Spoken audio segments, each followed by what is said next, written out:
Alrighty then. It's amazing what a couple of hours can do.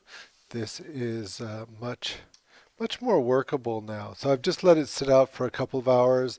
That'd be the equivalent, let's say, of putting it in your bag but leaving the bag open overnight.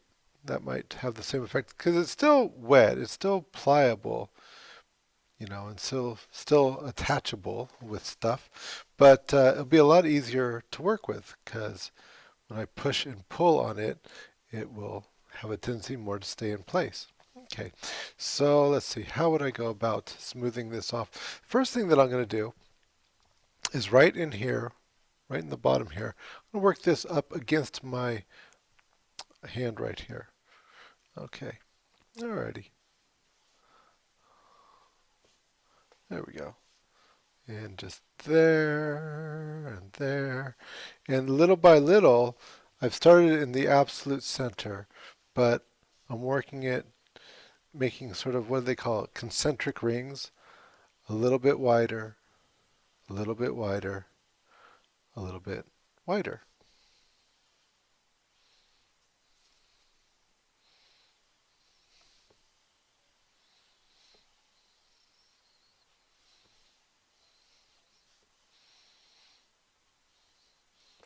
So I've got a lot of fingerprints in this, but the shape is essentially right.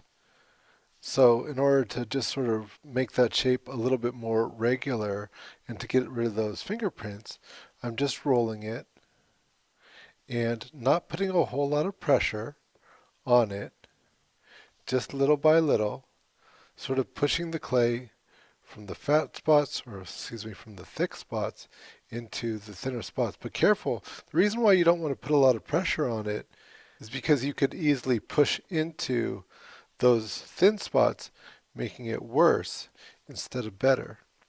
The other thing is, remember, I want to maintain my nice round shape in this, and so I keep turning it this way as I smooth that out.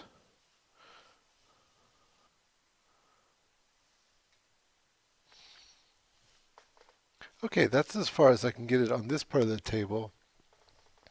And let's see if we can't move the camera a little bit. It's going to be a little shaky for a few minutes. So this part here where it dips in, that'd be pretty difficult to do on this part of the table here. But we want to keep these tables really nice because look, even the edge of the table is part of my tool. So here what I can do is do it so that you guys can see as well here, is I can use the edge of the table. So same thing, but just using that edge.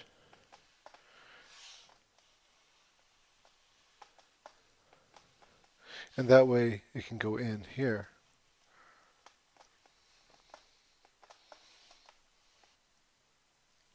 Okay, so back to it. Now maybe that's as far as I could take it on the table, but that did quite a bit to smooth it out. From here, I could use my finger, or maybe even better yet, one of these wooden tools. The wooden tools work really great for smoothing. Maybe just a little bit of water, just to lubricate the tool a little bit. But we don't want to add a whole lot of water to it because then it'll become weak again. And here we go, working on this inside a little bit, just like so.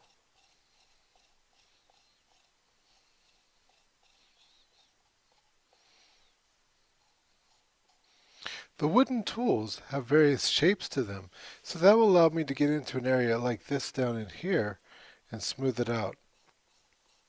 The other thing is that when you're sanding, oftentimes you have areas like this that it's hard to sand all the way down into. Well, so that's why when you're doing this stage of it, smoothing it out, you should try and get the thing as smooth as possible. So you have to do the least amount of sanding as necessary.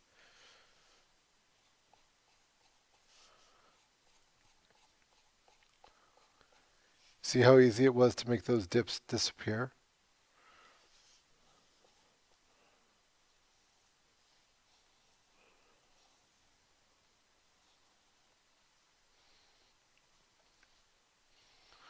Alright, looks like the inside is about as good as I'm going to get it for now.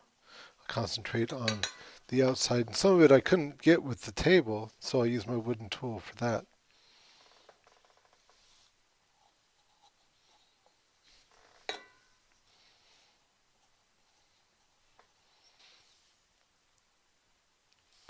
Alrighty.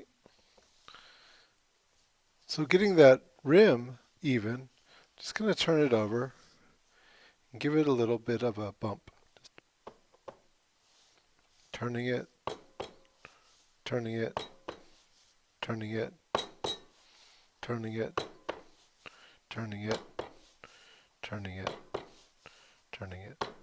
Not a lot, not a lot of pressure. And that's made it nice and flat. I've got this one part that's going in a little bit, so I could either bump it down a little bit more, or better yet, just fill in that little bit. It's still wet enough to work with.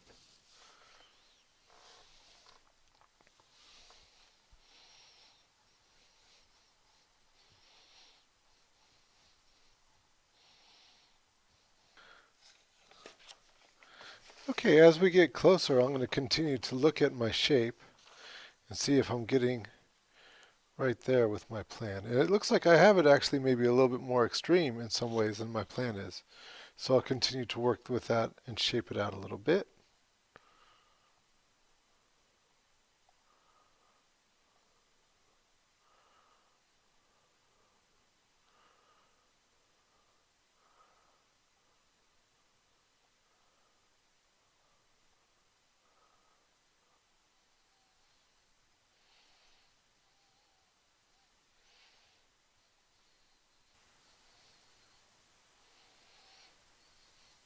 So now I'm looking at one side to the other to see if I can get it symmetrical. Looking at the curve at the bottom, looking at the curve at the top.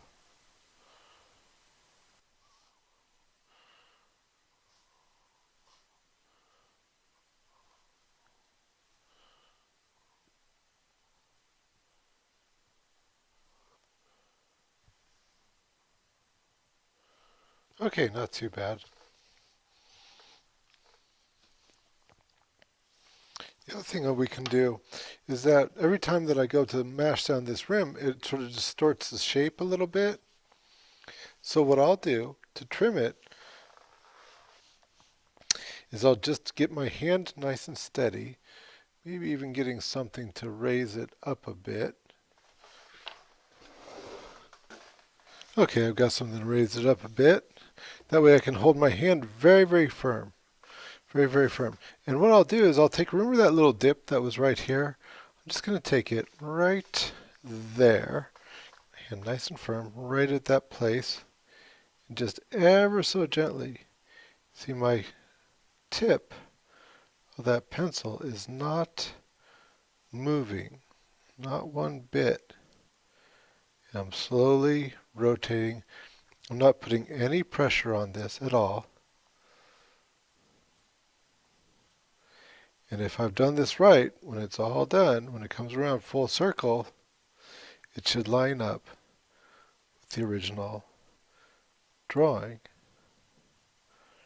right there. So it's lined up with the original. You can see that right there.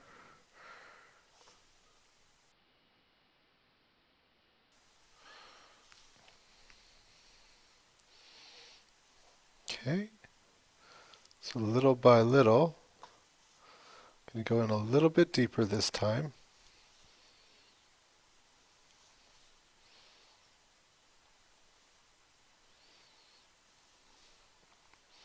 Being careful to follow my original line.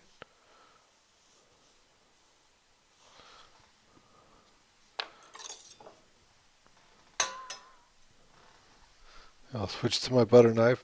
So I've got a little bit of water on here.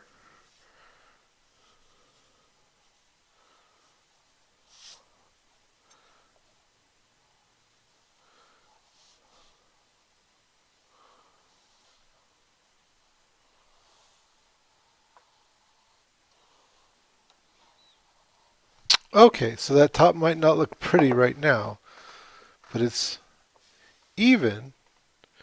Shape's not looking too bad, especially with that top evened out. And now I can make that a little bit prettier if I like. Maybe taking something like my loop tool. Okay, let's trim it up just a little bit. Peek, make sure that's all good. And the clay is still very soft, but it's not the super soft as it was when I first made it.